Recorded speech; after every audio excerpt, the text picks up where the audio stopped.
नमस्कार मंडळी, राम राम. आज आपण शिकूया बर्गरची भाजी कशी बनवायची. मस्त जोक मारा रे या हस रे हलकट हस. सॉरी फॉर दिस फालतू जोक, बट इथं ट्रॅफिकमुळे माझं डोकं इतकं भन्नाट फिरलेलं भाई. एवढं ट्रॅफिक मश्करी आहे की काय.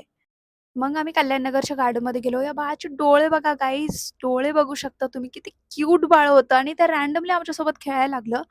आणि मला माहित नाही माझ्यात काय एनर्जी आहे, पॉझिटिव्ह एनर्जी. भाई देख सकते मेरी एनर्जी का कमाल. हे भगवान तेरी लीला अपरंपार है. लहान मुलं सहसा कोणाकडे येत नाही खेळायला, बट माझ्यासोबत मस्त खेळतात आणि रमतात पण. मला वाटलं पहिलं मुलगी आहे, बट हा मुलगा होता. माय गॉड, किती गोंडस ना. त्यानंतर खेळून झाल्यानंतर आम्ही कॉफी नेशन मध्ये कॉफी प्यायला गेलो, कारण खूप दिवसांची इच्छा होती कॉफी प्यायची विथ माय गलीज. आम्ही इथं पार्टी केली मस्तपैकी और जम के मैंने इधर बर्गर दबाया और इधर ही मैं सीखी कैसे बर्गर का चूरमा बनाते हैं. फिर नाही, नाही. मला बर्गर खूप आवडतो. खूप म्हणजे खूप. व्हेज बर्गर बट स्पेसिफिक ठिकाणचे बर्गर खूप आवडतात. कारण मी क्रेझी चीजचा बर्गर पण ट्राय केला, खूप छान लागतो. बर्गर किंगचा व्हेज बर्गर पण छान लागतो.